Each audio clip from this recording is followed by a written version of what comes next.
Welcome back, Flyers Nitty Gritty fans, to Getting Gritty with It with your host. Almost screwed that one up. Yariv, Wolok, my partner in crime, Vasili Gianarakos. Vasili, got some Flyers wins to talk about. How you doing?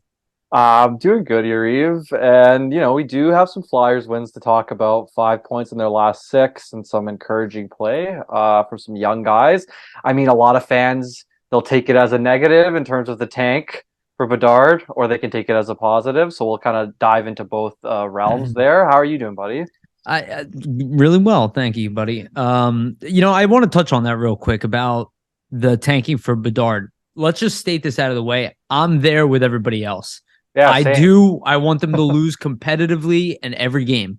That's the reality. It sucks to feel that way, but it's the reality. It's the best thing for the situation that they're in, right? Yes, exactly. You can't ask for them to tank. You don't want to see them tank, but if they're going to win, right? Let them win this way. Let it be the young guys who are doing it. Let it show that the investment we're making is paying off. It's like seeing a plant grow. Like, let it be in the right ways, okay? And I will say, just let it play out as it should. Like, you can't do anything about it anyway.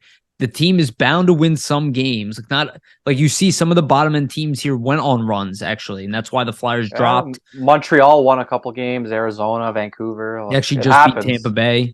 Yeah. 3-2. It's like, look, it's going to happen, but the reality is the Flyers are riding on young guys, and one of them, Tyson Foerster, we'll talk about. He's probably not going to be with this team for very long. There's going to be some strategic moves here, not to tank, but obviously it's not going to be about putting the best team on the ice at a certain point.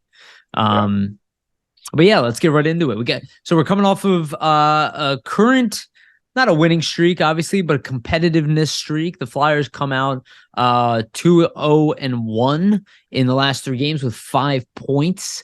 They did pretty well in winning a competitive game, a 5-2 victory over Buffalo, a game where Tippett was a complete superstar in that game, and hoping that we see more of that as he walks away with a hat trick.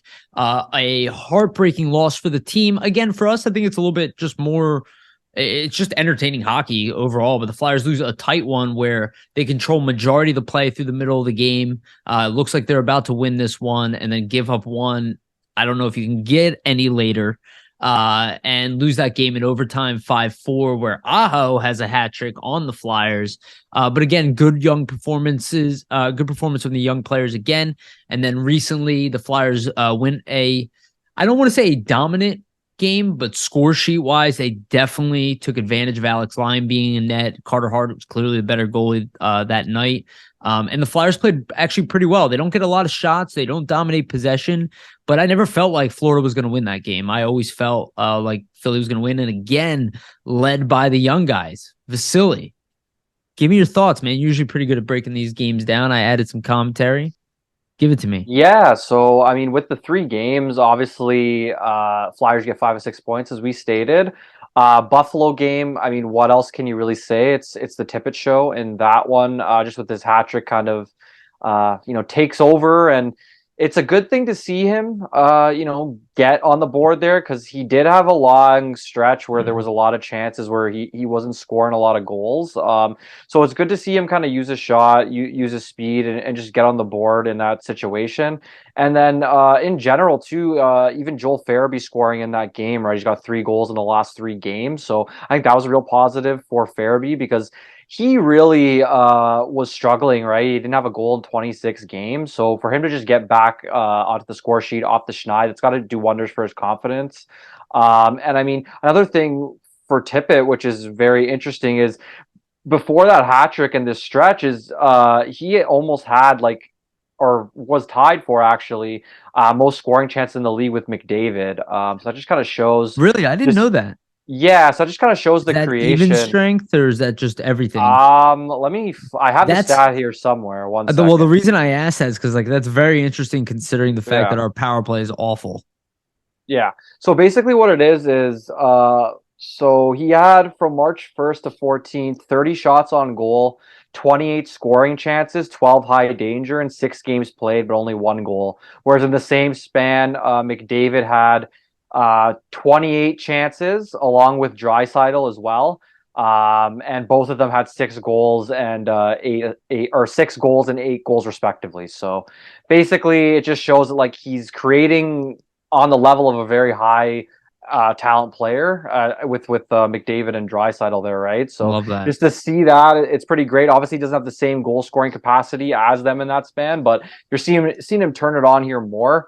So I think those are the main takeaways from the Buffalo game, really. And then the Carolina stuff is pretty much just another good game for them against a team that's in the mix, right? And obviously first in the division, and is going to be a really, good playoff contender and potentially, a Stanley Cup contender coming up. So just to see the Flyers hang in with them, that's like a really good team, is obviously a good sign. And once again, it's more majorly the young guys, that are kind of taking on the roles here and scoring and really being major factors in the game. And it is a heart-wrenching loss, but an interesting thing that Tortorella mentioned is, it's a great experience, a great learning experience. Just the last 10 seconds of what happened there, right? Like they have a chance to clear the puck down the ice. They don't. They have a chance to be positioned differently and not leave Natchez and Aho open right in front to tie it, and they don't, right? So those are just things he can pinpoint as a coach that, okay, with a young team, here's things we can improve on and learn and not do next time when they're in that situation. And then for the Florida game, I thought actually Florida kind of controlled things to start off. Then Hart played really well, kept them in it. And then the second period, same type of thing. Like Florida's controlling, Hart's keeping them in it, and the Flyers just explode after this first Sanheim goal, right? Or the second Sanheim goal that ties it. They just start exploding after that. And then once they get the 3 in a row, there's really no stopping them in their momentum from there. And then in the third, Hart, same thing, couple of huge saves. And just great play overall from Lemieux, Frost, and Forster. I thought that was their most effective line. And it's good to see for sure. Just seeing Frost kind of excel with other line mates, I would say, because you see a lot of the time this season Frost mainly playing with Tippett. You haven't seen him with a lot of other guys. So him and Forster kind of finding chemistry is a good thing. I thought they played both of them really well, great creativity in their game. So that's my breakdown. Love it. And then we're going to get into each one of those individual players. So I think between the two of us, I think there was enough detail to cover those 3 games. So let's go through some of these players. I want to start off with goaltending. And the reason I want to start off with goaltending is, we didn't really have time to address it. Typically, our shows are a little bit different when we have a guest on. And I believe it's not 100% confirmed yet, but I'm getting Nasty back on here soon. But right now, we obviously have a break. He should be on next week. I'm not 100% sure, but confirming. Working on time. So I want to talk about Carter Hart because these rumors, they came from a very, very competent source, right? It's not coming from a blogger. It's coming from Jeff Merrick. So anybody who's addressing it or why it's a topic of conversation, I am no way confused or that's like, I get it. That part I completely understand. But let's just use our logic here. First of all, the fact is if Carter Hart was playing on this team, we probably weren't winning any of these 3 games. Let's just get that one out of the way. So at that point, you really are talking about like becoming one of the worst teams in the league. The only real strength that this team has is the fact they have a legit number 1 goaltender who is 24 years old. And by most standards, that is like rookie age range for a goaltender. That's like really when they start touching the NHL, and he's been a starter for a while. You have a guy of that caliber, and you have a group of young guys from 21 to 26, really, that you're holding on to, and then a 19-year-old, some other young guys are about to trickle through. It's the age range makes sense. Again, as long as he wants to be here, I believe he will be here. Unless things get dramatically worse, which I cannot see happening, I expect him to be here. But I think clearly, even the way he's played over, in my opinion, I've never been so comfortable with the Flyers goaltender in all of the years I've been watching him. Is not even close. Even when we had Bob, you saw hints of that when we had Roman Cechmanek. He was a complete X factor. John Van Briesbroek had health issues. There's always something. Like even Steve Mason. Like Steve Mason's best numbers were when he was younger, and then never really put those numbers up again. But he was a good goaltender here. We had a decent team. He was a good. Now we don't even have a good team. We have one of the better, in my opinion, one of the best goaltenders in the league. I don't think he's a top 15 goaltender. I think he's a top 10 goaltender easily. I think he could be considered a top 5 goaltender if you can get a real team around him playing well. And I think the Flyers are on the brink of that. So I think his performance of late has been really good, really sharp. And I think the trade rumors, it comes out how probably much wanted he is out of Philadelphia and how much teams probably want to see him as that perfect piece to add on to a playoff team that probably will win a cup with him behind their defense.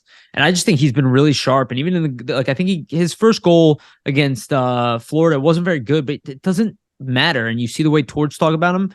It's the process. It's the pro. He has it now. Show a real investment. I don't really believe in any of this. Everybody knows what's going to happen. Danny Briere just took over. So I want to see what he does first before I jump to who they're trading. But what do you think about Carter Hart over the past few games and just in general? I think thing we got to remember with Hart is he's been around for a couple seasons and he's been around for a little bit. So sometimes he doesn't get lumped in to being a young guy or one of those young guys. And yeah. I'm glad that you added him onto the outline, Yariv, because I technically even forgot to put him in there, but it's good that we have a segment to talk about for Hart. I think he's just been playing really well this season, and his play is a little bit underrated, I would say, just across the league in general, because his numbers behind a bad team kind of push him down, right? Whereas if you're behind a better team defensively, that's more competitive, that's, in the playoffs, let's say, those probably go up. And then once your numbers look really good, that's when you get the national attention, right? And he's not getting that. So I think a lot of people think that, maybe he's not as good as we thought he was going to be or something along those lines. But if you watch these games and you watch how things are unfolding usually in front of him, no, he's as good as we thought he was going to be. And, he's definitely, I agree 100%. He's a top 10 goalie in the league. In order to get into that, obviously, top 5 kind of echelon, he's going to need that good team around him just to show that he can do it. Legit numbers. Yeah, legit numbers. You need the legit numbers, but you also need you need to make the playoffs. You need a winning seasons under your belt. You need playoff success. That all comes with the territory of being in that, top 5, let's say, in the league of NHL goaltenders. Look at Ullmark. Yeah, right on for Boston. Exactly. Yeah. That's a perfect example. Look how he was a good goaltender there too. Yeah, but his numbers weren't. But I actually think that's a great thing to bring up because Ullmark, I thought, always when teams are playing Buffalo, or even when the Flyers play Buffalo and I'd watch, he'd be in net, like he would usually have really good games, or there'd be a lot of times where there's 40 plus shots on him playing for the Sabres, right? And you see him go behind Boston. Scoring areas. Yeah, you see him go behind Boston, and then once there's a really good defense in front of him, the numbers come and they follow, right? I'm sorry to cut you off, but it's not an irony that him and Swayman have amazing numbers. Yeah, no. And if you look back at the Chicago Blackhawks team, that dynasty group, Ray Emery's numbers that season as a backup, I think he was like 19-1 or something was his record. Yeah, usually good teams, their backups will succeed based on the play in front of them, obviously, right? Just for Hart, I mean, the last game, he had a .932 save percentage, 41 saves on 44 shots. So just further shows, his impact on that game. If they don't have Carter Hart, I'm not sure if they win that game, because in the second period, when there's an onslaught from Florida, who knows if those key saves get made, right? And I think the thing with Hart this season, that's a lot more prevalent than maybe prior seasons as he's kind of learning the league more, is he's making the big save at the right time and the key save at the right time to keep the team in games. And that's so important when, you're trying to build yourself up as a team, build a foundation, obviously, develop in general. I think that's the key really to an upper echelon goalie. You need to make those key saves at a key time. And Hart is doing that. He's been doing it all season. And you could argue there's at least, how many games have the Flyers won this season? About over 20, something like that, right? You could argue probably 15 of the over 20 are probably due to Hart's play. In some capacity, he was the X factor in the game that led to to the Flyers victory, victory.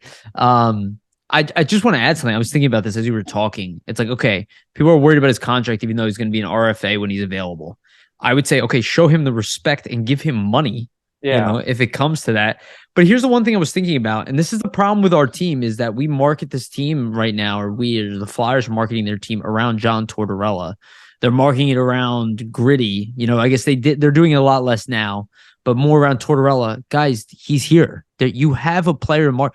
His name is Carter Hart. Like, you can't find heart of the team. Like a thing. Like, everybody knows that all the players on the team know he's a star. Yeah, they're not going to be like, oh, why is Carter Hart on all of the banners? Like, it makes sense. Start marketing the shit out of this kid. Oh, yeah. Make him feel like and you he can is also, a star, because he is. You can see too, I would say that like when the team plays and Hart's in net, I feel like they're a lot more loose to take chances where odd man rushes might open up the other way, because they know that he's going to be there and back them up and likely make the save more often than not. He also doesn't get rattled. Like, yeah, you saw him get really pissed the other night when he gave up that goal against, I think it was against Carolina. Maybe it was the last game, but he like smashed his stick. I like thought about it. I was like, wow, I like never see him do that. Yeah, usually I never see him get frustrated. Usually he's not getting, too pissed off of that situation. The guy's laser focused, man. He's 24. It's crazy to think about his age, right? Like you could say the last two wins that they got are mainly, due to him. He made some big saves, in that Buffalo game, big saves in the last night's game against Florida. And just the fact that he's 24 and people are saying, oh, well, it doesn't, add up or doesn't. Well, they already see the future. Yeah, they already see the future. Well, first off, we don't know when the timeline. We can go both ways, right? We don't know when the team's going to be good. We don't know when they're going to be bad. So I could say, to advocate for what people like that are saying is, you could be right. Maybe, the team won't be good, let's say, when he's going into his prime. That's a possibility, sure. But you also can't deny the fact that they could also be good in the next 3 to 4 years, and he'll only be 27, 28 directly in his prime while that's happening. So there's both sides to the story, really. Like, anything could occur, essentially. Yeah. I also have a theory, and it's a little bit off topic, but I have a theory that with Danny Briere's comments the other day, everybody, unanimously enjoyed listening to him unanimously. Wow, I did not say that word right. Listening to him, and he was on point. But I noticed something with the rebuild thing. Like, look, I never cared what they said. A retooling, a rebuild. It is semantics. It means absolutely nothing. What I saw was Briere go up there. He was asked the question. He goes, guys, rebuild. You can hear it. It's there you go. Relax. But he's made it very clear this is not a fire sale. So that means whatever you guys are talking about, he made it clear you're wrong. Okay? Nobody's freaking out here. There's not going to be mass layoffs. There's not a profitability problem necessarily. They have the money for it. There will be some firings. There will be some changes. There will be some players traded. That is inevitable. It happens every season. But the reality is that they keep saying the right way to go. That means there just is a pace to improvement, which means you have to win your trades. That means every single step along this way, you have to do better than the last guy. It's not that the one day Fletcher destroyed this team. It's that every single moment along the way, it was underwhelming, right? Or not the right move. And it was repeatedly over. Maybe he'd have one good move, right? The Tippett trade, right?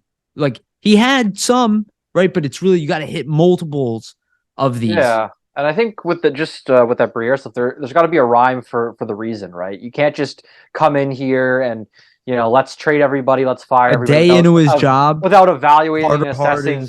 Yeah, and assessing what's happening, right? So, like, hypothetically, I imagine, like you're saying, there will be people fired, there will be people let go, there will be people traded, but it's not going to be just a whirlwind of a thing where he's going to get into this position and then just start axing people, right? Like, there's going to be an evaluation process, like in any business, any corporation, typically. And I would say for the trading thing, I think everybody's on the table, but what Briere means by it's not a fire sale is that there has to be value in the trades. They're not just going to trade guys that they think are valuable. Yeah, they're not just going to trade guys that could be good players for nothing or draft picks. They probably want value back or young players back. There's something that they're looking for in a certain mold, right? They want to add to this young core.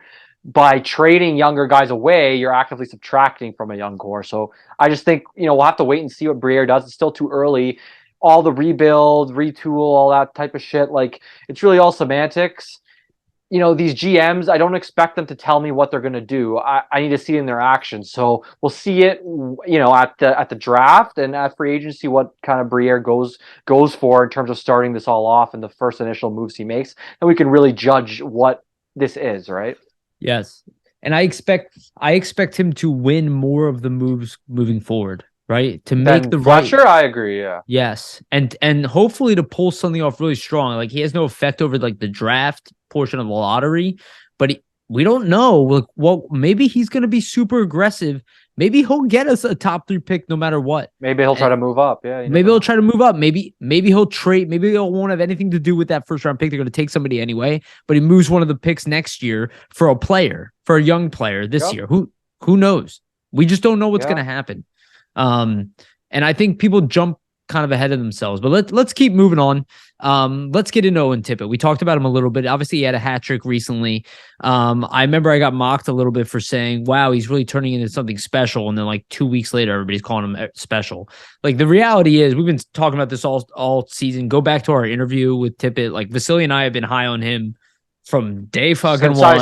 Since I saw him play last season and he's creating all these scoring chances, all I'm thinking in my head is, well, if he could just score on them, he's going to be pretty good. Like, and that's what's kind of happening this season. He's actually converting on the chances. Yes. Right? Well, and this was my point to Bill Meltzer, and he didn't completely agree. In his case, he's just being kind of neutral. He's like, look, I haven't seen it yet. I have to actually see it. I don't really think that way. Like I have more of a growth mindset. So I just look at the combination of skills. Like I do think like Bill a lot, but maybe I'm a little more hopeful, I guess. But I really don't question it with Tippett. It's just like, okay, he will make these. Like I don't expect a 23-year-old to come in and hit this pace. I don't expect him to dominate without a playmaking center that's putting up 70, 80 points in front of him and getting him to that point. Like he's coming in. This is why I brought up Jake Voracek. This was like a team in transition with a bunch of guys who really have improved themselves.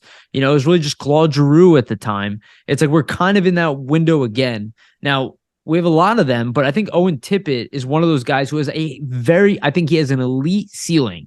His ceiling is high-end talent. I don't agree. I don't know what people are talking about. That there's no high-end talent here. I think I don't know how this happens every time. So am I losing my mind? I hear people say this one thing and then everybody repeats it as if it's now gospel. But what is high-end talent? Like there are tiers of high-end talent. Yes, there are franchise caliber players. There are generational players. Like Giroux was a franchise player. Wasn't a generational player, but he was a franchise player. This team lived and died by him, and he put up the numbers to back it up, right? Ovechkin, franchise generational player, right? We can label them. There are just star players, right? There are players who do really goddamn well in their career, like a Mark Scheifele, right? That's what I think Tippett I would equate to. He's going to be a star type player. I don't think he's ever going to be your franchise guy or anything like that, or he's not going to be like the catalyst or the main guy. But that's his ceiling. Yeah, exactly. His ceiling is a star guy, and I think just based on what you've seen from this season, it's encouraging that he's going to meet that, right? Because he's constantly improving, and it's not like it's he came out of the cannon, let's say to start the season, got really hot, then got cold. And then like there's a down spell or anything like that. It's kind of the opposite where he came out, a little cold. He's been heating up. And the last kind of month or two, you've really been seeing it. And there was also some earlier spells of the season, right? So if you saw him kind of come out to start and then, you don't see the natural progression, then I could say, well, you have a case for the fact that maybe, he's only going to be like that 20 goal, 50 point type guy, but you keep seeing him get better and a little better and a little better. And when they're going to be more opportunity too, in terms of ice time, just rolls and everything, you see him kind of embracing that and playing better and kind of meeting those, objectives that Tortorella is setting in front of him. Because I'm sure that they're putting that ice time in front of him and wondering, okay, how's he going to handle it? And he does a great job. And I'm sure they put him on the PK. Well, how's he going to handle it? And he's doing, fairly well in that role, despite it being new. They're trying to develop him there. So I think there's a lot of aspects and just a lot to his game to be excited about. I mean, mainly for me, it's the fact that lately he's been driving the net a lot more. I think that's the key to success. Like we talked about that in the interview with him too. Yeah, he has that power forward mentality more. At at least the last, month or so, whereas the beginning of the season, he'd had those opportunities where he could drive the net, but he kind of wasn't. So I think that's something the coaching staff probably has corrected and helped him with and said, you know what, just with the way your skill set is tailored and your speed, it only makes sense that you kind of, when you have the opportunity, you go to the net in this manner because it's going to create a lot of havoc. And usually going to the net in the NHL causes goals, right? Or high danger chances nonetheless. So I think for Tippett in general, there's nothing more, I mean, you could really ask from him for this season. Like, he's having a great year. He's probably going to get around 25 goals. He's got 21 right now. Got 39 points on the season. I'd imagine you get between around maybe 45 and 50, something like that is probably safe bet. So, for a guy, let's say, to finish with 45, 50 points, then jump next season to get 10 more or to 70, it's not too big of a jump, right? And that's kind of what Konechny did this season. He got 52 points last year and jumped to a point a game. Not to say that it's going to be the same thing. But Konechny did the 70-point pace at one point and then regressed for a little bit. And that could happen to Tippett too, where he's a young guy, there's development, but obviously the talent is there for him to potentially reach that. I think what you were saying is fair, Yariv. Like, if he has a bona fide first line center to play with, I think you'll see his production increase even more. That could be a Couturier, who knows, or potentially somebody maybe they draft, who really knows what's down the pipeline, but just encouraging stuff. And it's really common with goal scorers. I mean, you can look at it in the numbers with like some of our best goal scorers ever here, like Simone Gagne. And I'm talking about the modern era here. So like Simone Gagne and Carter. Those guys, they had big scoring years, but you can see that especially earlier in their career, there were some stumble seasons, some due to injuries, some due to other reasons. But it's not like every year they were putting up the same level of production. A lot of it fluctuated with how the team did, or maybe they had something that came up. We see that with some of these young guys. You really want those to start stabilizing and become more consistent. And that's what you hope the age brings. And a lot of these guys are in the same age. I don't know. I see a guy like Tippett, I don't see 70, 80 points out of his window of his career. I see at minimum, he's a third line player on a good team. And what we could develop him into over the next 2-3 years here. I think that's really his development window left.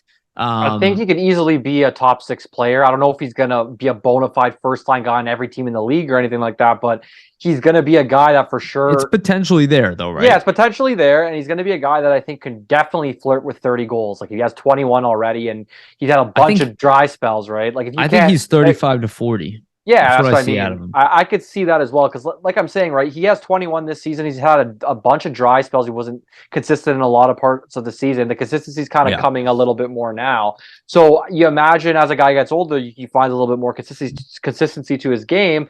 You kind of see him flirt with that 30, 35, 40. So I think for sure 30 is realistic. 35, 40 I think is a good ceiling to cap him at, Yuri, for sure. Yeah. And then points-wise, I mean 60 to 70 most likely around there throughout his career. So like, I think there's a lot of room for growth still, and I do think depending on who he's going to play with, it could be even more, right? You never know. Line mates open up a lot of hosts of different opportunities for players. So look, and that's the reality. Look, if the Flyers take, like, let's say people get what they want, and the Flyers trade away Konechny and Provorov and Hart, right, and they leave just like the younger guys, there's a good chance Tippett's never going to hit those numbers. Yeah, exactly. It's just the reality. Because the team would suck. They would be really bad. You'd start getting rid of all your talent. So that means you put more pressure on each individual player, especially before they're ready. There goes the confidence. There goes the ability to build a strong team. That's how you tank. That's how you tank for a while. And that's what fire sale is. So don't anticipate it, because I also don't think it's necessary. I'm still waiting for these teams who tanked to win Stanley Cups. I have no idea what people are talking about, by the way. I see these things repeated. I see them repeated on national media. I feel like I'm taking crazy pills, because I see this stuff every year. It's almost never proven to be true, but yet people repeat it. I don't get it. There's so many examples of this not being true. Every single time I hear people yelling and screaming that you can't find high-end talent outside of the top of the draft. Bullshit.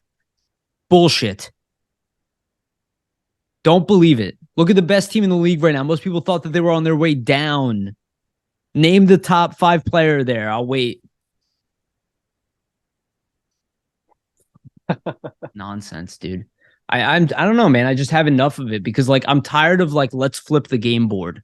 Like, I get it. I did not like Fletcher as a GM, but I'm also not naive enough to think that two men who are retired are working 60, 100-hour weeks that can keep up with what Fletcher needs to do. The reality is he fell short. That's it. It's simpler than that. Occam's razor. He hit some things, didn't hit others. These guys are not morons. He will find a job in hockey. I'm sorry. I remember hearing that, oh, Claude Giroux hates Dave Haxtell. I remember hearing that stupid nonsense. Now, Dave Haxtell's coaching one of the better teams in the league. Like, it's enough. Things are not uniquely terrible here. It's every time I hear it, I go like, grow up. Stop it. Every team is struggling in some kind of way. Okay. Let's continue to move on. Let's talk about other players. Let's talk about Noah Cates. And quite frankly, I mean, look, the trust between Cates and Tortorella, 100% there. Let's be honest. I will say he has been a pleasure to watch this year. I think he should be in a Rookie of the Year candidate. Not obviously production wise, he's had a decent year, but I don't know if a lot of these other rookies have been playing the same type of defensive role. That doesn't mean I expect him to win or be one of the top votes. That I do not expect. But I do expect him to at least get some conversation. He's had a hell of a rookie year. And quite frankly, I don't know if I want to take him out of the center position at this point. We'll see what goes on with Couturier, but if I can do a 1-2 punch of a Couturier and Noah Cates, I mean, I love it. And he's obviously putting up more and more points. I still stand by the fact that I see top 6 forward out of him. If ideally I can get him on a second line winger on an elite team, makes complete sense to me because he's not amazing at faceoffs. But if he's your third line center, I mean, I'm very satisfied with that. Because I think overall he's highly competitive. Sorry, I mean, for Cates, right? He's got 31 points in 70 games.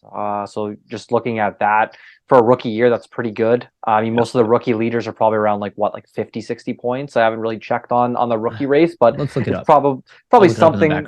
Yeah, it's probably something around that. So, I mean, he's not going to hit the production that those guys are, but he's playing most likely some more defensive matchups than they are as well, and also taking on a new position for center this year has been pretty impressive under Torts. I think the most impressive thing is just the fact that he's matching up a lot of times against other teams' first lines, and he's basically a rookie, right? So you're kind of having a guy like Cates, who's basically a rookie, shutting down some of the other team's top lines in those crucial matchups. So I'm not gonna lie. Actually, I want to correct us because he might have more of a opportunity than I think here. He's actually number 7 in points. Oh, I didn't realize that. Yeah. What's the top? What's the top? It's Matty Beniers or Beniers. Yeah, Beniers. Beniers, who I imagine will win.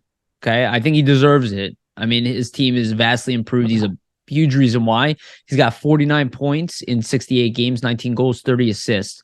That's pretty good. That's a pretty good rookie season. That's like really damn good. He'll probably finish with about 55, 60 points. And typically with the rookie of the year, they look at the points and the production. Like, I don't think they're probably going to take into account, at least the national media, like how good Cates has been defensively. That's just the nature of it, right? But quite frankly, I don't know if they should.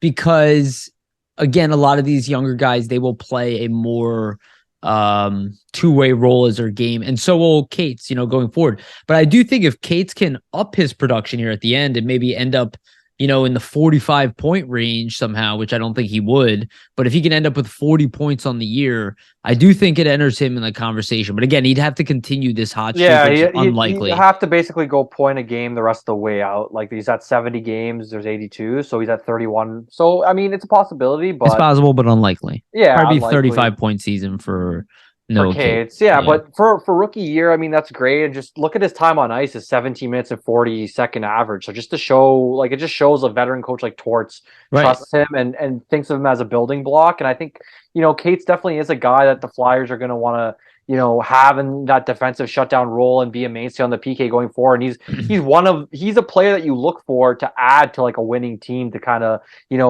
help you out in those defensive situations in the playoffs and be that rock you can rely on in a certain matchup, because that's what it's all about in that time of year, right? So I think Cates is like a perfect guy for something like that. And just in general, he's been playing well with Tippett these last couple of games. So I'm interested to see how that kind of goes along, but really good stretch for him the last 3 for sure. And also shout out to Wade Allison, who's number 30 on the list with 48 games. He's got 13 points. And be honest with you guys, Allison's only issue is health. Like otherwise, Yeah. I think he would be in the conversation. We'd be talking. I think he'd be a guy who can put up 15, 20 goals a year potentially on a third line in the NHL. It's just really it's health. Yeah, and I mean, 11 goals for Cates too in a rookie year, like that speaks to like, okay, he's going to flirt with 20 next year, be Playing close, right? center for the first time in his life. But that's usually Well, what at least it, the first time at pros. that's typically though what happens, right? If you're around 15 to 10 goals or something like that your rookie year, like the chances that you improve a little bit incrementally the next year or two is pretty, He's got to it's get pretty better likely. face-offs. That's his. Yeah. That's his big Well, if he's off-season. going to be a center long term, I agree. Yes, because right now he is the worst center, or I guess face-off taker we have at Yeah, center. 39.6%, which is not that great. Yeah, but again, he wasn't planning on being a center. He's being converted to it. So it's just it's interesting. I love Noah Cates personally. I think I would sign him until he retires if I could. From what I've seen so far, and I'm not saying he makes Scott Lawton expendable, but in my mind, he's everything I wanted in Scott Lawton when he came over. I think Scott Lawton has turned into that guy today. But it looks like Cates is achieving that a little earlier, more like Yeah, that right off Mike, the bat. kind of a little between Lawton and Mike Richards. Like, Yeah. and I I don't don't know if think he's he'll gonna ever hit have the offensive ability as right. Richards. Yeah. Exactly. He's not that playmaker. Richards just kind of had it all. Yeah. But he has that anticipation, that defensive play, that Richards had. And it's just really exciting to see. I love Noah Cates. And he is a maintenance free player. Like you literally need to do nothing but just have him on your team. And that's amazing. So let's talk about somebody else. Let's move on to Joel Farabee, who was being questioned. His contract was in question. Again, everybody but us seemed to be freaking out about it. Again, you see now it's trending in the right direction. 3 goals in his last 3 games. I don't think he's changing too much. He is playing better overall, but I think the pucks are starting to go in. We know that the injuries are probably slowing him down this year.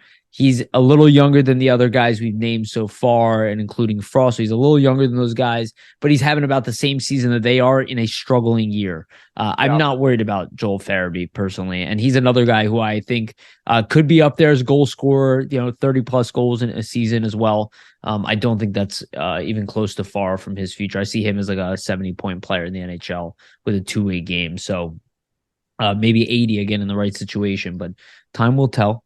But so far, I think he's been getting the respect, and I think he led the team in ice time at one point yesterday. Definitely a forwards. He's just been playing a lot more. I know Owen Tippett's been dominant, but last few games, Farabee's really been getting more ice time and just really being used more 5-on-5, and he just looks slick. Some of the his hands have looked a little bit better. The confidence seems to be coming back. He's shooting more. So I think it's a good sign going into next season, and anticipate more of it. What do you think? Yeah, agreed on Farabee. I mean, he's got 4 points in the last 3 games, and he's got 3 goals in that. So obviously, that's a great thing for him. And in terms of the ice time, hit the nail on the head. 21 minutes last night, 18 minutes against Carolina. Dipped a bit against Buffalo, 13, but then 18 against Vegas. So like Torch is using him a little bit more lately, and so that kind of shows to they're trying to have him get out of that schneid that he was on, and he did, right, with the 3 goals. And I think a lot of it was just confidence with him, right? Because as soon as you see the goal go in, you kind of see with just the way he's making plays and making decisions on the ice, you kind of see him creating more high danger chances and just creating chances in general. More passing plays in the offensive zone. So I think it all kind of stems to confidence for him, and that's a natural thing for a young guy. And I think something that we really need to factor in too is just he's only the 3rd guy ever in the NHL to get this surgery. And if you look at Jack Eichel, he didn't really start looking like himself until about playing 6 months. And that's kind of the same here, right? Like he came back in October, he's played about 5-6 months, and you kind of see him now turning a little bit of a corner. It's going to take time. Yeah, getting a little bit better and stronger, most likely. And I think with an injury like that, it is going to take time for a guy to kind of get back to himself. And I think we're slowly starting to see that transition with Ferry, where he's kind of getting back to that pre-surgery self, which is obviously a great thing for the Flyers, because before that, I mean, he was looking like he was going to be a bona fide like 30, 70-point guy, like you were saying, right, with 30 goals and potentially even more, depending on who he plays with. So I think encouraging. And just in general, with all these young guys playing well right now, it's a very encouraging thing for the Flyers, considering the position that they're in, that it's these young guys carrying them versus a Kevin Hayes and a Lawton and, some of the older veterans of the team. Yeah, and especially, we talk about an off season that Farabee didn't really have. One where he probably lost weight more than gained weight just because of, surgery. And you can't move around and really do any weight training. So right, exactly. So he's already pretty thin, lean guy. I think he's 6'1", maybe he's growing to 6'2". He's definitely getting tall. I actually ran past him and Wade Allison the other day when I was running through Old City. So I saw him kind of a little bit of an awkward, like, hey, but he's a thin guy. I would love to see him pack on more size in this offseason. I think that's going to be his big thing, coming with more explosiveness. And he had it a couple years ago, and I feel like now the surgery came in, it slowed him down. But if you guys think back to Farabee, he was able to explode off those walls quite a bit and score a bunch of goals that way. He has not done that this year. It's been a lot harder for him to do that. His skating's affected with that surgery, 100%. 100%, and you can tell just the way he comes in off the wings, just not as strong as he. But also, too, if you watch him skate around this season, he's more hunched. Yeah, he's more hunched. I've noticed that. I mean, before he always kind of had that look about him. He'd be a little more hunched, but even this season with the surgery, I noticed it even more. And you can't think like how that affects your skating and just your whole lower body in general with the disc replacement. It's like to say that, oh, we got to trade him. Like all that nonsense that was going around earlier, I don't understand it. He's so young. Why would you do that? Because people want to believe that their outside analysis of this team is spot on. And this is the thing. I'm not against trading a guy if it's going to be good value and it makes sense, but you literally would be trading a guy at his lowest value ever in terms of investment and what you put into the player development wise. It doesn't make any sense whatsoever. There's no logic. Unless you really like, hey, we're not going to be good for the next 10 years. Then yeah, you do start doing that. You just move guys away and hope that you find prospects that are as good, if not better, and all at the exact same time. And then you do that for about a decade until hopefully you can be somewhat relevant again. I don't the Sabres, right? Yeah. I just don't think the Flyers are doing that. None of these teams that have gone through that process, especially in the modern era, have been able to pull it off. Well, look at Colorado. It took them 12 years to win a cup. They have to go through 2 rebuilds. And actually, if you look at where the Flyers are right now, you could say that they're actually at that similar point where they went through a rebuild, which, again, driving me nuts that people are talking about it like this has never happened before. This is the first time in all these years. Yeah, bullshit. Sorry. I don't know where this stuff is coming from. We obviously know what Hextall did. These fire sales are pretty much fake anyway. Most of these guys that even today that people are calling old and want to remove are part of that rebuild. That is why they were here to begin with. That's why you're able to get Provorov at number 7. That was like the highest pick the Flyers had in so long. And then we got Patrick. We had a rebuild. This is what they are. This is what tanking is. It's missing out on a bunch of picks that don't get you to where you need. Look at Arizona. All these teams. Look at even Jack Eichel not with his team. He was a legit player. They're lucky that Tage Thompson worked out for them. And we'll get lucky too. We'll find our own, but you do it right. And Buffalo is not jumping right now. They'll be like, oh man, we just missed the mark. Why don't we tank again and add a couple first round picks? It's going to take time. Look, Dahlin took time to come out. Tage Thompson took time. You got to build. Power is going to take time for that. Yes. To be what he can be, 100%. Moritz Seider. Look at Detroit. They took a step back this year. Tyler took a step back this season too. Tyler Bertuzzi's value dropped to an all-time low, even though Yzerman did a good job with him. But this is a guy that was like you would have thought was a core piece for them. They had guys miss the mark, down years, and everybody. Why does anybody talk about Yzerman being shit? Because he's not. It happens since sometimes there can be a down year. Yeah, exactly. It happens to most players, actually. Let's move on from Farabee and let's get into Frost. And the reason I think it's important to talk about Frost is I feel like he's gonna get in the short end of the stick. I think some of it is Torts' fault for the fact that he singles him out kind of all the time. But I don't think this is a signifier of, I'm singling him out because I don't want him here. I think it's more of like, hey, we still see superstar potential. This is not enough. Yeah, you could do more. Yeah, you could do more. I agree. He hasn't been as consistent as Tippett as far as pushing the pace offensively. I agree with everybody though that he's played well and he's put up more points than a lot of these guys. I think Tor's being a little harsh on him, but he's definitely part of this group that's going to the future. I don't see any reason to get rid of him. Worst comes to worst, you move him to wing, but he's clearly showed he can play. I don't think he's going to be demanding a bunch of money. This is what we wanted to see. This is what we want to see from him. An adequate year where he is on pace for 40 points. I bet people would have even said that a 40-point year would have been good. And, he had a lot of setbacks in between. Again, more injuries, COVID, nonsense. I think having said that, I mean, Frost has been enjoyable to watch. He gets the empty netter the other night, but he looks dynamic and he looks explosive at times. Great, empty netter for Frost, and I mean, there's great plays the last couple of games just in terms of his vision and playmaking. Like that, some of his cuts that he's making through the neutral zone, like when they give him the chance to kind of wind up through the middle and carry the puck in, you see the skill. But also with the passing, like last night, that backdoor pass that hit Provorov was kind of a one touch with Forster. Like that's a beautiful vision to see Provorov cutting through the seam. And that's what you're looking for at a Frost game. That's what we know kind of is there. Right? He has that playmaking ability that really can be a difference maker for a team. And I think what it is that Tortorella, right? You kind of see him single him out, and he doesn't seem to favor Frost. I don't think that means that he's gone or anything like that. I think for sure he's going to get more opportunities, and definitely next year, 100%. Beyond that, who really knows, right? Where they go and what they kind of are looking for. But I think they want to see him be more aggressive on the ice and push the pace more. I think there's certain points where they see him out there and he's trying, you'll see him be noticeable on one shift, and the next shift he's not coming out and pushing it to that same pace. I think that's kind of what they're looking for.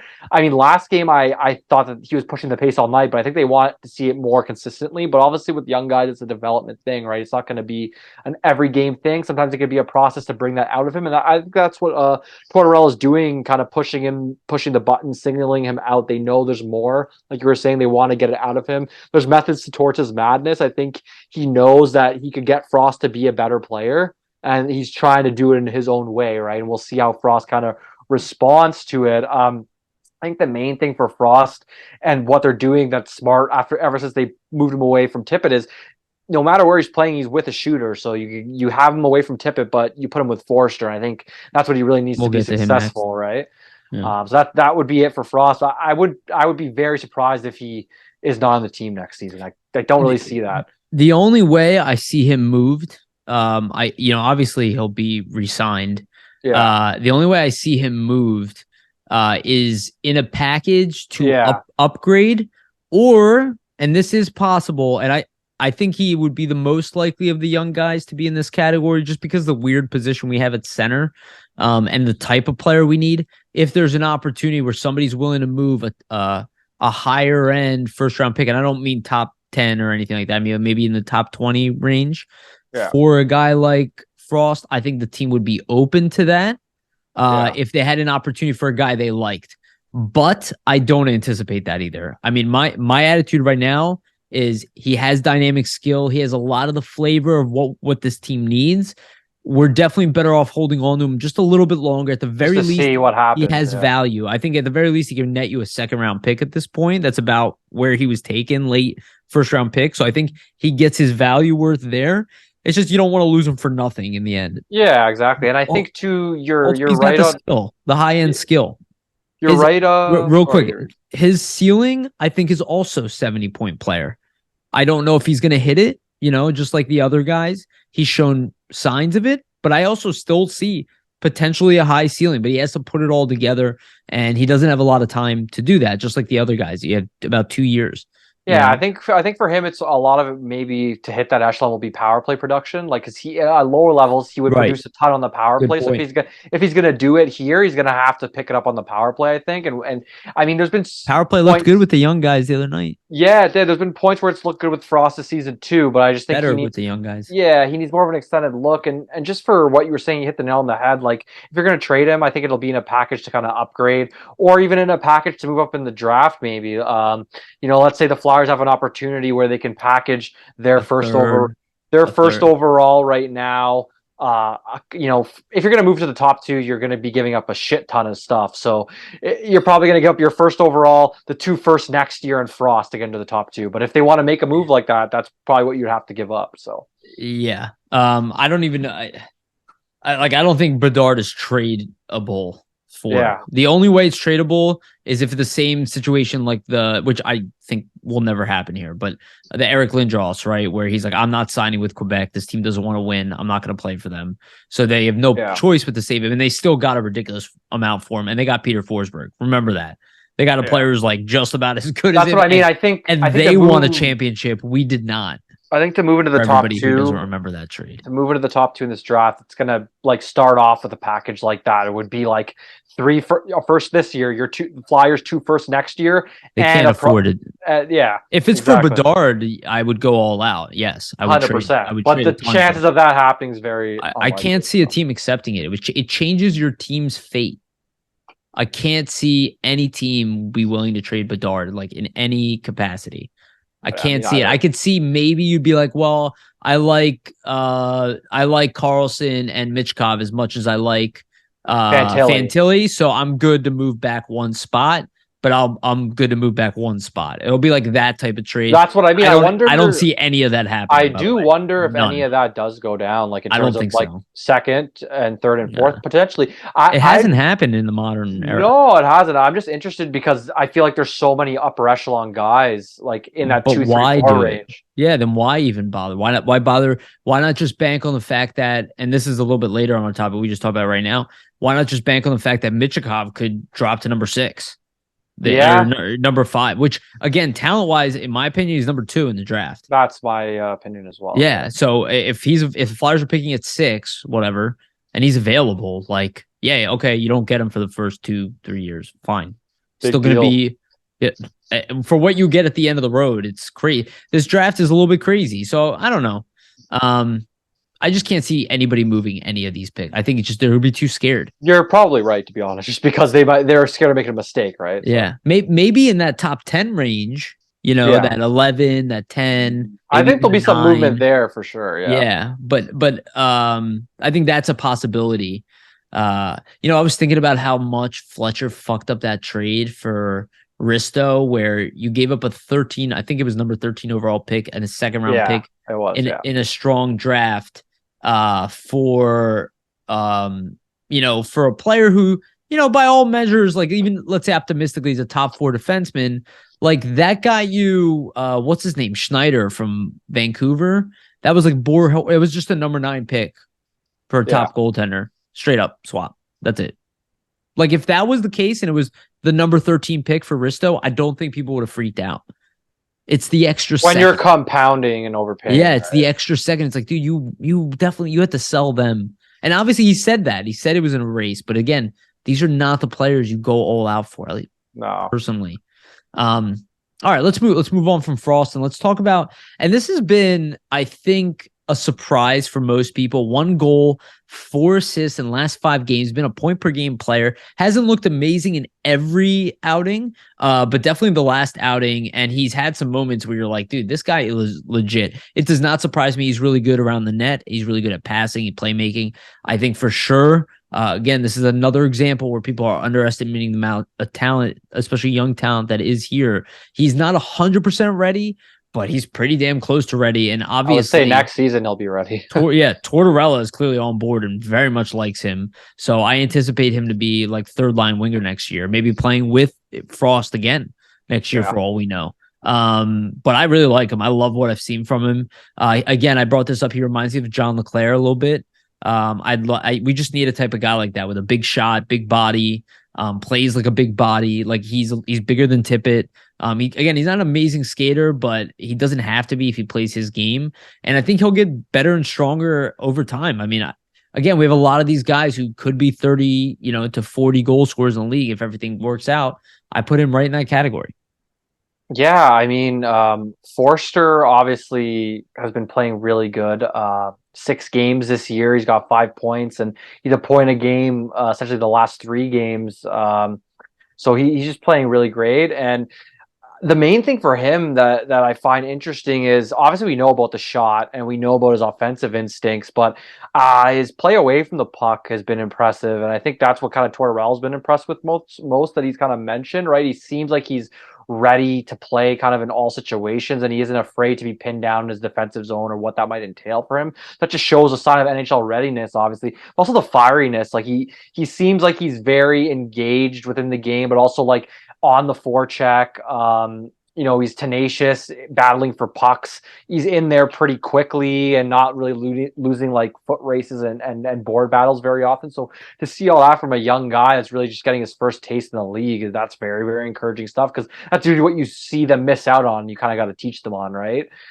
So the fact that that's already there is great. It just speaks to the development that's kind of happened with him at the AHL level, where the last couple of years him being there has been a really good thing for him. It's kind of brought this out in his game, and in general, I'm interested for Forster going forward, just to see like what he can do with some more power play time and just open opportunities. Because I think we've seen his shot, but we haven't really seen him get a chance to rip it consistently. So I think just encouraging signs all around from Forster, and there's definitely a high ceiling and high potential there for him. Like I definitely see a 30-goal guy for sure, just kind of based on his skill set.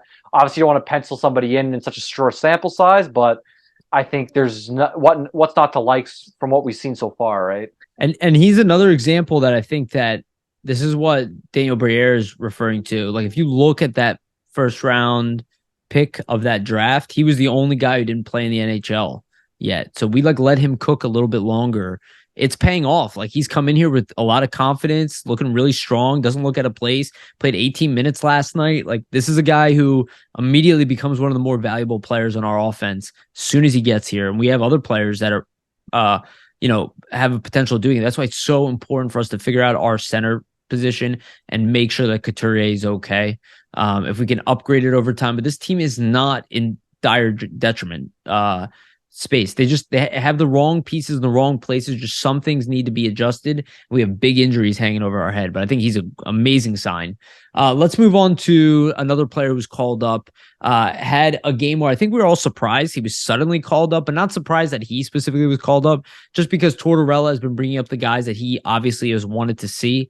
He sent down Igor Zamula earlier in the year, but said he really believed in him. Zamula's played a lot better of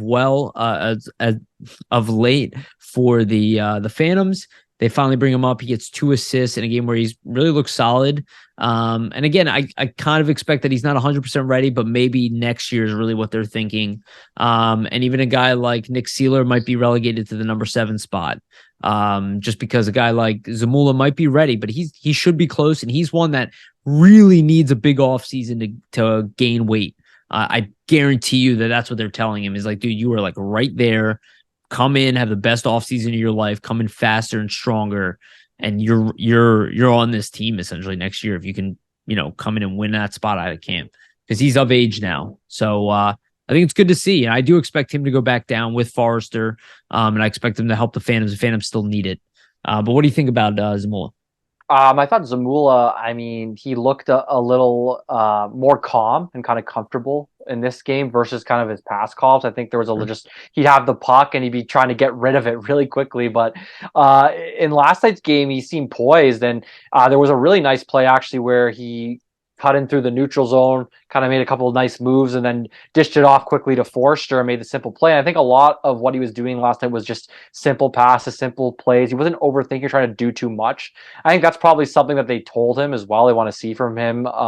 So that's obviously a good thing. But also, I just think it's good in general for him to have a game where he gets 2 assists, gets to feel confident about himself. Because I don't think he's had some nice looks so far at the NHL level, but he hasn't had a really too many games you can say, well, wow, there's Zamula played a really good game. And that's kind of what it was for him last night at this level. So I think that's something he could kind of put under his belt and say, well, I'm kind of getting more established at this NHL level. I think that's what they're hoping for him next season, to make the jump over. And I think it probably does factor in on kind of the weight and the conditioning, because he's at 177 pounds right now per hockey DB, and he's 6'3". So like, there's no way that's true. I gotta double check that. That's what it says on Hockey DB, 6'3". I'm not saying you're wrong, but that would be crazy if he's at that, because that's way underside. That's what I mean. That has to be his original weight. Wow.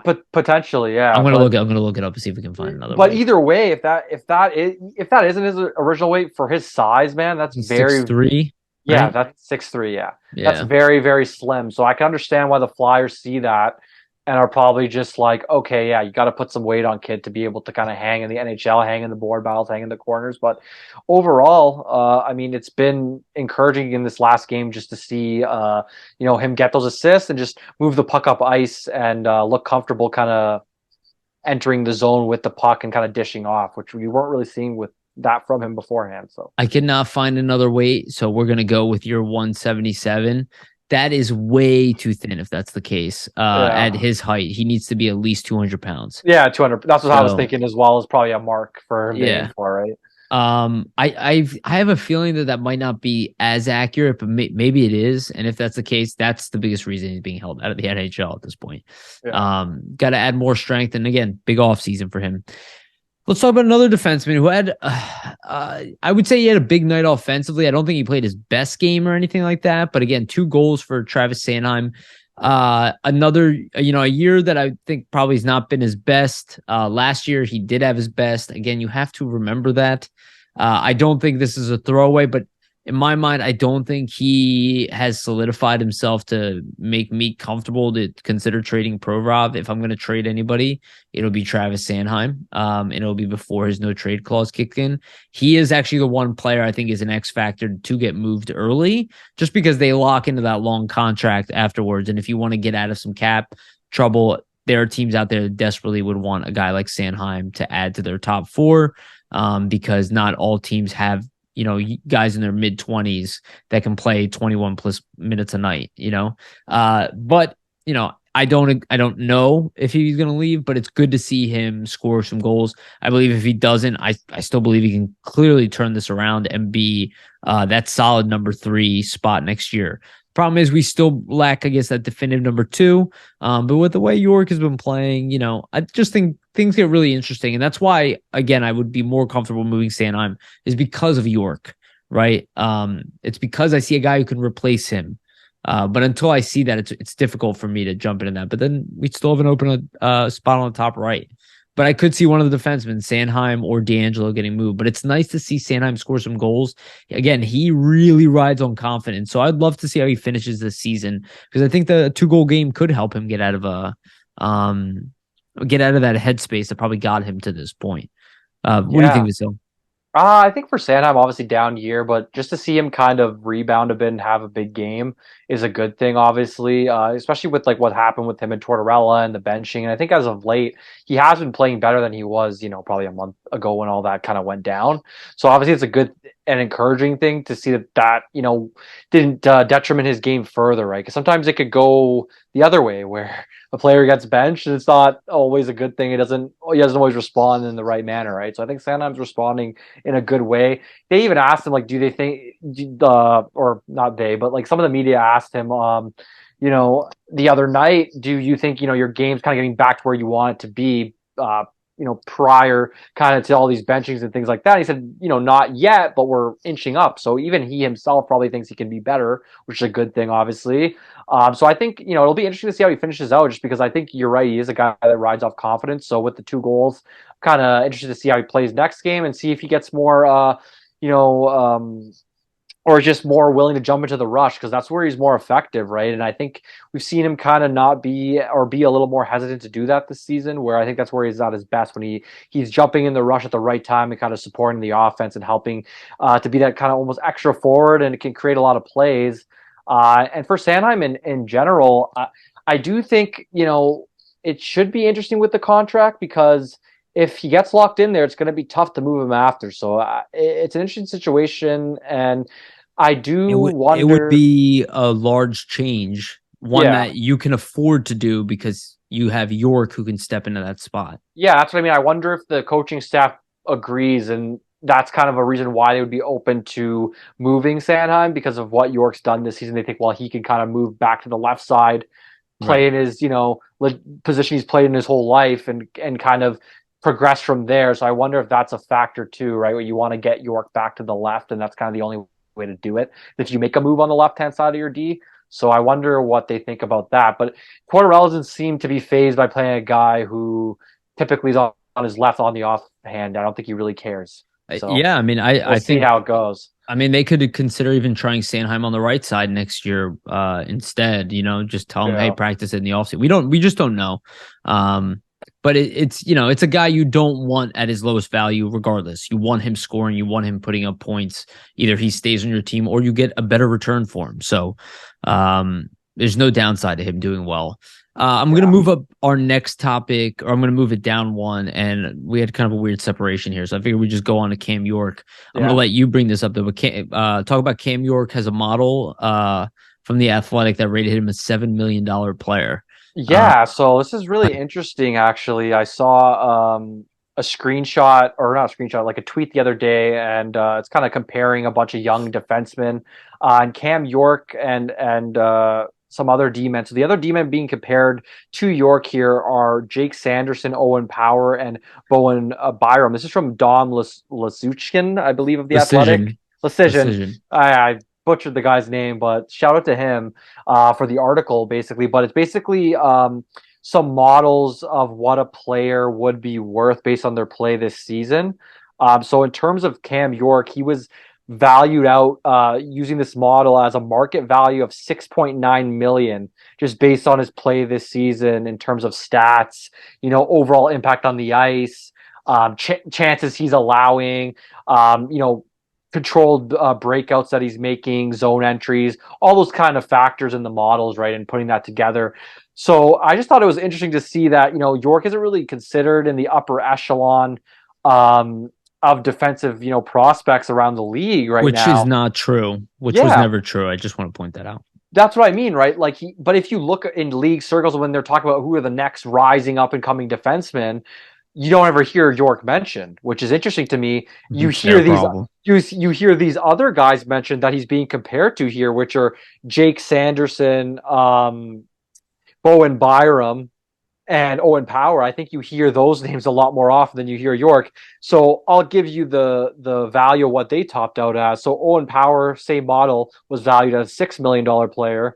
Bowen Byram was valued at a 3.6 million. Jake Sanderson, who plays for the Sens, 2.8. So York, based on that model, $6.9 million value is valued as, a more valuable player based on what he's bringing to the ice than all three of those guys who probably most people considered based off, where they're picked in the draft and their pedigree to be better than him. So I just think sometimes, the draft pedigree and where you're selected doesn't always translate to what it ends up being, right? So I think that's something we got to remember too. I mean, people should know that at one point he was ranked as the second best defenseman in his draft. He's statistically one of the best defensemen to ever pass through the USNTDP program. If you guys are going to consider Quinn Hughes a top young defenseman in the league, then Cam York has to be in that conversation as well. I agree. He is not as dynamic as some, but we don't need him to be dynamic. We need him to play well. So he has a two-way game. He is an offensive defenseman who does not take risky plays. I think, quite frankly, over the next year he could end up being our best defenseman for all we know. He's not there now. I still expect Provorov, if he's here, to rebound and have a better season next year offensively than he did this year. But I do see Cam York taking off. I mean, I've been saying it from day one. He seems to be a complimentary top pairing defenseman. Yeah. I'm not sure he can be a legitimate number one. But again, he's really still very hard. young. He's still very young too. Yeah. You could develop into that, right? There really only are like 10 number one defensemen in the NHL, like 15 of them. There's like barely enough to cover the league. So it's just really hard to be that guy in all situations. So, but I think he's got a high ceiling. I mean, I'm not surprised. I don't care too much about the pricing models. I'm sure none of that will matter. Like, he's not going to get $7 million. No, he isn't. But I just but it makes sense based off of the analytical output, right? Yeah, that's what I mean. Just measure it against that. It's very interesting. It also shows how much trust Torts has in him. Who he led play him in those minutes. Yeah, I think he led the Flyers in ice time played last game against Florida. I'm not sure. I haven't checked, but they're more offensive. There are more offensive games and power play oriented games. Him or D'Angelo tend to lead. The more defensive games, Provorov leads, which makes sense if you look at the special teams. But that's something I like about Torts. He rotates players. So let's talk about Tortorella. So Torts' quote about the next steps of attracting players. Do you want to read this quote since you're the one who pulled it up? Yeah, so Torts basically in his pressers kind of talking about subtracting players for before practice earlier in the week. The quote that kind of a lot of people have brought up was, "I have a really good idea of who the young guys are that are Yep, going to yep. make the foundation. They're going to have to make space around them through subtraction." That's essentially what he's talking about, right? That there is going to be guys that he recognizes at the foundation of the team, but also players that he believes need to be subtracted in order for the team to kind of move forward. And I think it'll be interesting to see who those players are that are subtracted. And I think the way he's kind of bringing it up by saying the next step with the organization is you don't start adding players until you subtract players, kind of hints of who it's going to be that is going to get subtracted here. And I think it's going to be more of your older veterans, which we've kind of alluded to in the past, right? Where you're not going to be selling off your young guys and your guys that are 24, 25 years old. You're going to be moving on from guys that are about 29, 30, 31, 32, in that Maybe kind of range. 27, like Yeah, that. exactly. Yeah. Like Where you're guys kind of, who clear cut UFAs. yeah, exactly. Because they're looking to go younger, which is just the nature of where they are at right now as a team. And I think you could probably label that foundation of younger guys towards C is probably, like a Frost, Forster, Farabee, a Tippett, a York, Provorov, Konechny. Those younger guys, I think, are Hart, probably Hard as well. I always forget Hard, Ersan. but Yeah, I think there's quite a bit of them, to be because honest with you. they're all in the same age range, and at least for one more season anyway, Zamula. right? I don't envision them moving on from any of these younger aged guys until they get at least one more year kind of looking at them. And then let's say if they say, well, you know what, it doesn't fit into what we're trying to do, then I could see them move on. I don't think they're going to make any Sure. rash decisions and kind of move any of those younger guys. I think we're going to see probably like a Hayes, something along those lines, This is probably get kind of moved, which is expected, right? sorry to cut you off, but this is kind of what I was trying to say earlier. Like you can label it whatever you want, but there are moves that you need to make. It's not like this isn't rocket science. You are, first of all, you're in a bad spot contract wise, and cap wise. So you know what your options are. You need to work to get rid of your older players. They definitely, without question, will not be here, when this team is like a Stanley Cup contender, right? Like even if Hayes is here, he's going to be here at the very end of his contract. You know what I mean? And he's getting paid big money for a time where, quite frankly, I mean, you look at what's happening. He's not driving the offense of this team. He's not driving. He's not part of the core. He's been outplayed. The writing is kind of on the wall, right? We know JVR is gone. His numbers have also gone down. He's not getting usage anymore, right? Compared to the younger guys, really. You can see who the investment is, and you can see that Kevin Hayes will be moved. And I imagine, I don't think it's going to be as difficult as everybody says, but I think they will move him, and they're going to look to move. I think Ristolainen could move.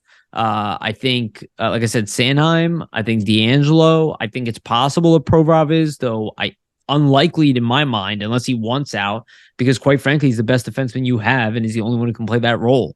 The other guys, you don't have to have D'Angelo. You have York, right? Yeah, I think for Hayes, a telling stat, man, 4 points only in his last 16 games. And that kind of shows to the usage he's been getting. I feel like they've been treating him more like a third line center, to be honest. Where kind of 100%. Cates and Frost have been getting a lot more of those top two line Without a doubt. usage and minutes and power play and all that. So I think just the writing on the wall for him is probably based on what we see on the ice in terms of the way Torts is using him, right?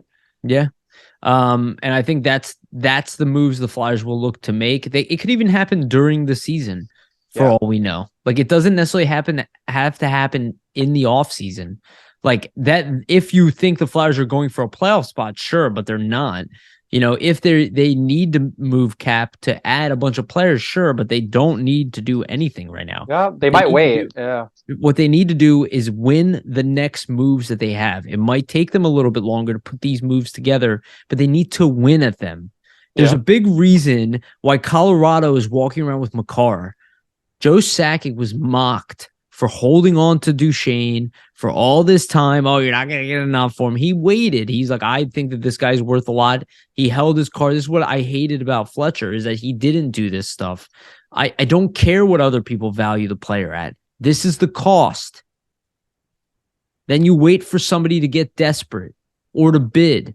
Well, I was gonna say, Yariv, just to interrupt, like that's a great point where you're saying you don't have to really move him necessarily this offseason. Could be next season because you never know how things are gonna play out. Let's say a top team has a center go down, and then you add somebody, and you get a And he's lot got back at the one trade year. deadline. Yes. Yeah, Less to worry about with the contract. exactly. That factors into and the money. I think that's the big thing here is just the money, probably, right? Yes. Is who's going to be able to take it on, But and but we'll again, see. if we just let JVR go and this team goes, well, we're not really going to do much. We're just going to leave it as it is.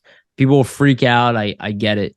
But ultimately, that's what Fletcher should have done last year instead of adding D'Angelo. Yep, Instead probably. of re-signing Risto, he should have moved Risto for a first-round pick.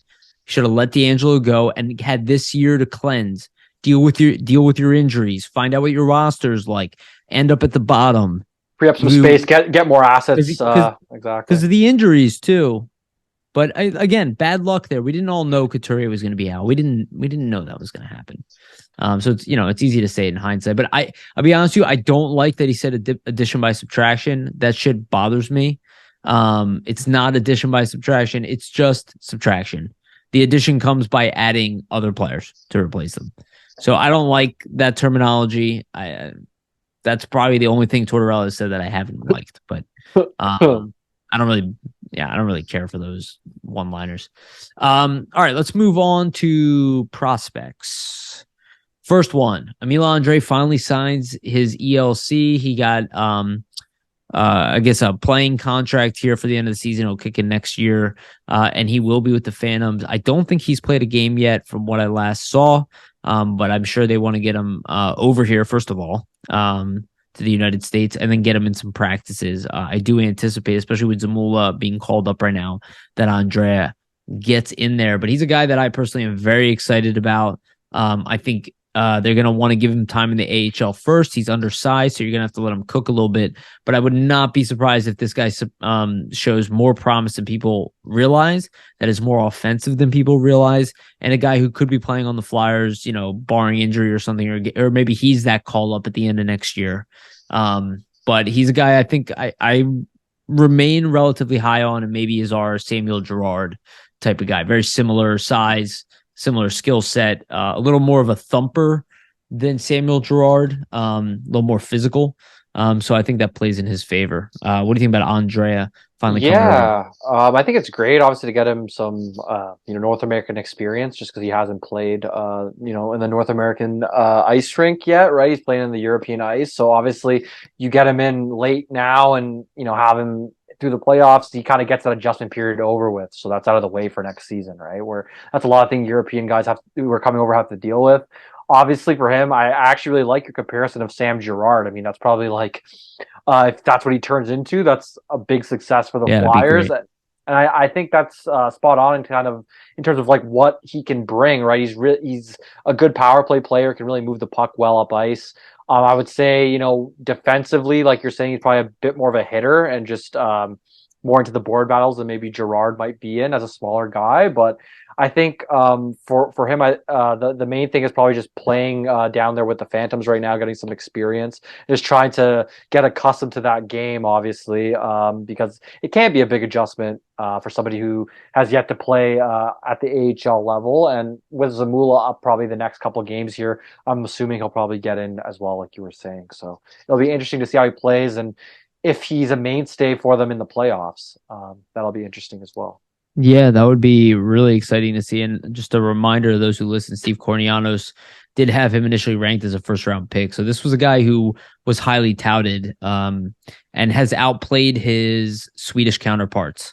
Yeah. It's really just his size that kind of limited him from being a higher pick. That's what I was going to say. His size probably is what, 5'8", so that probably dropped him down the board there. Yeah, which understandably so. I mean, it does risk his career. I mean, he's a defenseman, so it's going to be harder for him at 5. I think he's 5'8", maybe 5'9" now. But he's I'm still very interested to see how it works out. They have no rush, but they probably really want him to probably run the power play on the Phantoms next year. What's crazy in terms of stats? Like I'm on Andre's hockey DP or hockey DB page.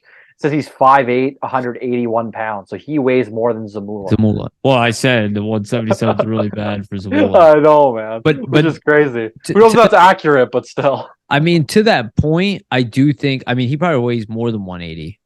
He's a pretty thick kid. Travis Konechny is like that too. Yeah. You're a lot harder to move if you're wide, and I have a feeling that that's the case. There with Andrea. So I guess the topic is, who will the Flyers call up next? You know, we were talking about defensemen. These were named probably by others as well, but it does seem to be like most likely it'll be Bobby Brink and Ronnie Attard. That will be the last two call ups at some point. Brink again has been struggling somewhat. I thought he would kind of take off, but I don't know if there's another player that's more worthy of the call from No, the Flyers' perspective of anticipating next year. And then yeah, Ronnie Attard for the same reason, I think. I don't think so for Brink. Like, I know he only has 19 points in 31 games, and people could say, well, you're looking for him to be a point a game and all that, but you got to factor in, man, that hip surgery is a Yeah. nasty surgery to come back from, and he's almost a point a game, right? Like 19 and 31, it's not too far off. So I think just based on where he's at overall, coming back from the injury, like it's kind of about where we probably expected him. I didn't expect him to come back and tear the AHL on fire, right? I think he's kind of still working back into his game. He really only got back into playing just the end of January there. So it's really Yeah. only been a full month and a little bit. So he's still kind of getting back into the thick of things. And you got to factor into, it's hard to come back and play when everybody else has already been in the thick of the season for 6 months and you have to kind of get up the pace. Yeah. That's something you got to take into account. But for the call ups, I think, it's likely probably like you're saying, Attard and Brink. We essentially had it as a topic here, just due to what we saw in terms of reports from the media. Like Sam Carchidi tweeted out, it sounded like Attard and Brink would likely be recalled next week. So I'm assuming he has some insight there. So I would say if you're going to waste your last two call-ups, those are probably the guys to do it on. You've already seen Denoyer at this point, unless you really wanted to get another look at him down there. But I think Brink, he played well in his stint with the Flyers last year, and Attard as well showed some good promise. So just to get them another cup of coffee before they go on that playoff run with the Phantoms, I think that's good for their development, just to kind of know, okay, well, it's where my game's at now after a year where I already had that cup of coffee. How do I take this into the off season and kind of use it and try to get better and make the team next season, right? Yeah. I think Forrester has exceeded expectations, at least Tortorella's expectations. That's why he Agreed. stayed longer. Yeah. It's good to see.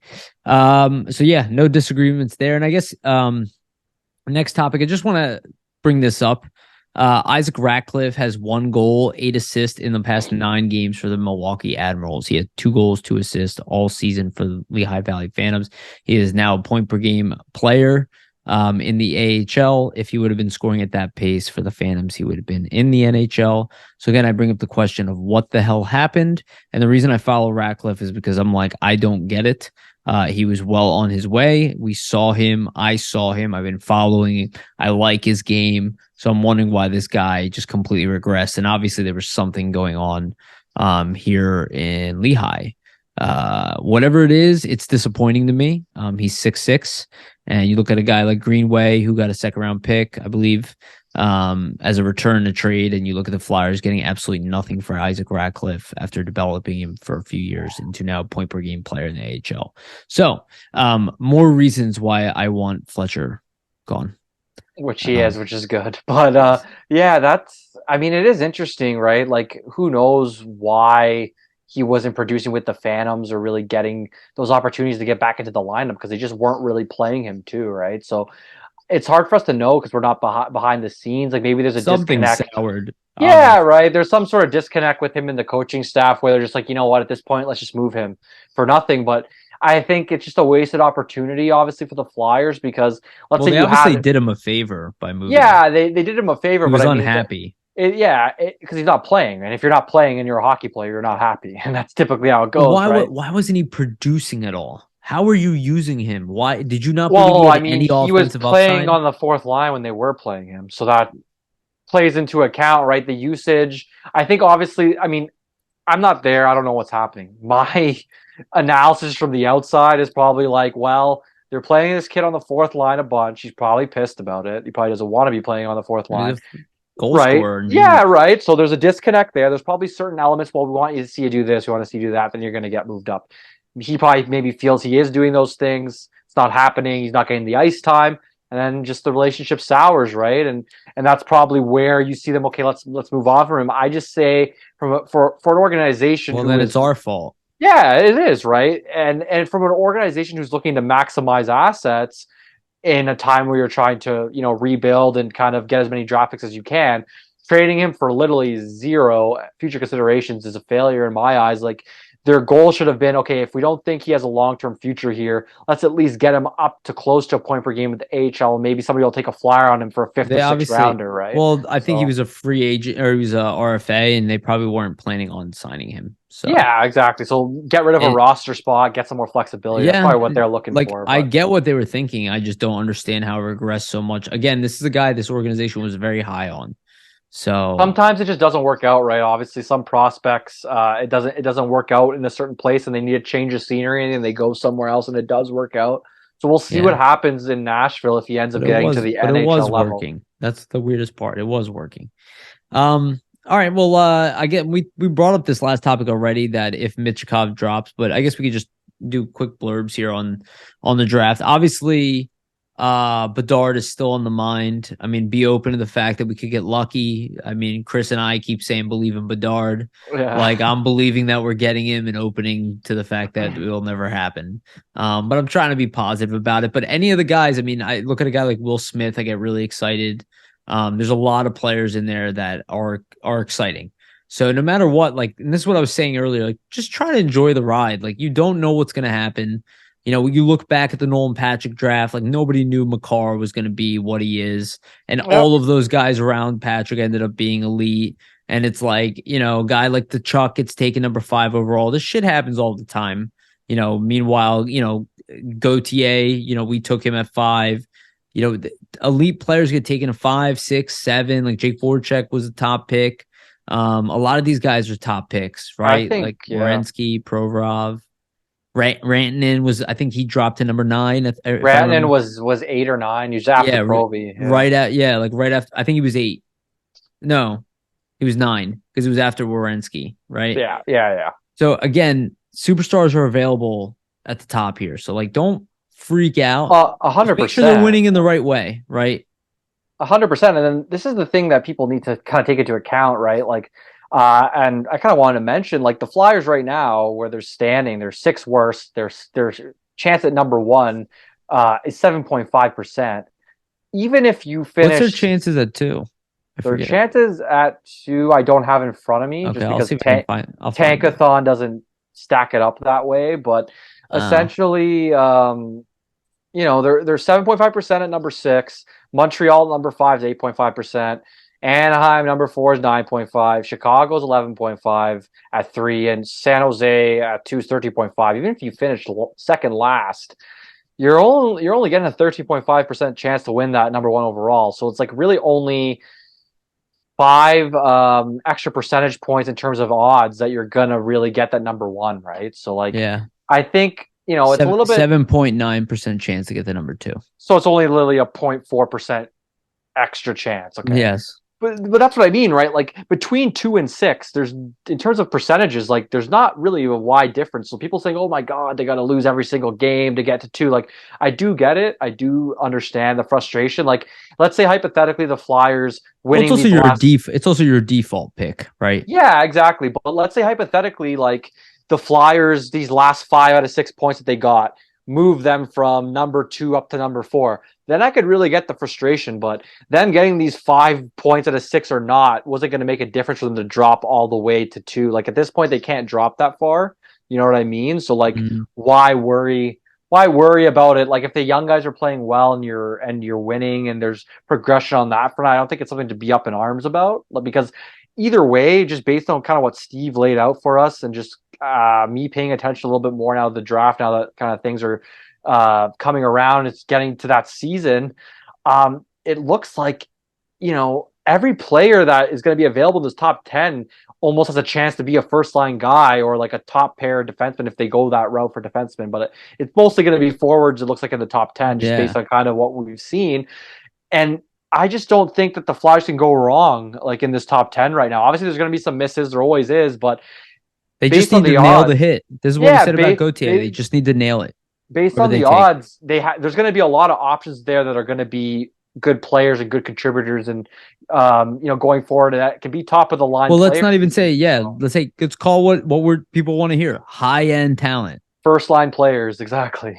High there's end going to be talent. a there's It's going to be a available no matter what. so no matter if they were picking fifth or sixth or Or fourth, seventh. yeah, I think anywhere from like 4 to 9, you're gonna have the chance to get a first line player. So I don't think the Flyers are gonna drop or get higher than 9, even if they win, majority of the rest of the games. So they're gonna have a chance at a top pick. And back to the Mitchkov stuff, I mean, if he drops to 4, 5, 6, like, and the Flyers are in that range, then if they pass on him, they'd have to be idiots, in my opinion, because he should be number 2. I think he should be drafted at second, just based on what he's doing in the KHL relative to his age is very impressive. So It's ridiculous. And for those of you guys didn't listen to the episode with Steve Kornianos, I mean, you can go back and listen to it. I mean, this guy is breaking Ovechkin's records over there. So this is not the type of guy you ignore and that you let politics get in the way. Maybe that's I what's understand. happening, right? The politics are getting in the way, really. Yeah. So. And I think it's also the contract, and I get that. And Fantilli's season's no joke, but really that top 3, I think Carlson is the number 4 in the talent range. But again, you can't go wrong with him either. So I think it's going to be very interesting. This draft is going to be super interesting. I had a crazy stat actually for Carlson. Sure. Let me try to pull it up, but he, like, when I saw this stat, I'm thinking in my head, like, oh wow, like, realistically, if you're in that top 4, man, like, you can't really go wrong. But so this is most productive. Same with Will Smith. Will Smith's numbers are ridiculous too, for the USMCDP. It's Brandon Yeager as well as up there, I believe. So there's a lot of guys that are interesting, but sorry, let me just pull this up here. The stat was the most productive draft eligible seasons in SHL history. So Daniel Sedin, 42 points, Henrik Sedin, 34, Elias Lindholm, 30, Backstrom, 26, and then Carlson this season, 25. So he's in elite territory with all those guys, and he still has a handful of games left. So he might surpass some of those players like a Backstrom or an Elias Lindholm in production in the SHL this season. So that's nothing to balk at, obviously. That's honestly, that's fantastic. And it just shows the type of caliber of draft we're dealing with. And he could be a number 1 probably in prior drafts, to be honest. Right. And that's the reality with this draft, is that even if the guys get the number 5 pick, like, this is a guy who normally would be a top 3 pick, top 2 pick in a draft. This is just a ridiculous draft. And Connor Bedard is, since McDavid, the most ridiculous prospect we have seen, potentially even surpassing McDavid. He's got 70 goals right now. He's going to break. I think what they're saying Tavares' record. Yeah, Tavares' record. I think they were saying like 72. I think he's about to break it. Fuck, I don't remember who the other player is, but there was a stat I saw where it was saying that the only other players in their 17-year-old season to get 70 goals or more in the WHL, I think, were but Bedard, Reggie Leach, who had 87 one year, and somebody else. I don't remember who the other guy is, but 87. Yeah, which is nuts. More goals than games. Yeah, literally. Dude, that's like when Gretzky got 92 goals in that. Reggie Leach, man, like, crazy shooter for an old time player, and I mean one of the best, obviously. When was he picked? History. Long time ago. He's a part of those cup teams. I know that, but draft wise, where was he picked? 3rd overall by Boston. Okay. See, wasn't first overall either. Exactly. Yeah. All right. I think this has been a great episode. I think we can end it here. Vasili, anything you want to add? Anything that people should know? Some articles coming up. Hopefully, it's been a busy week, but try to get something on the weekend coming here. So awesome. Again, thank you everybody for listening. We really appreciate our numbers have gone up. They doubled. We just noticed, and you guys are awesome. For everybody who's new to this channel, and thank you so much for the support, the likes, the comments. They've been increasing. Please continue interacting with us. We try to read everything. Vasili's been doing a good job of following up with people. Again, we're going to keep evolving the show, especially in the off season. We're getting ready for that. We've been talking about it in the background, but don't want to really disrupt anything. We got a good flow, and changing stuff usually does that. But thank you again. Please leave us ratings on Spotify, on iTunes. Give us a thumbs up or a thumbs down if you want on YouTube. It's a humongous help to us, just to, help with the algorithm, help us get more notice. Definitely trying to get to 1,000 subscribers. That's like the standard here for monetization. We're not monetized or anything like that. We do this for free. But yeah, thank you everybody. We love you guys. It's been absolutely amazing, and it's been fun. So we're not going to stop. All right. Thanks again. We love you all. And remember, always stay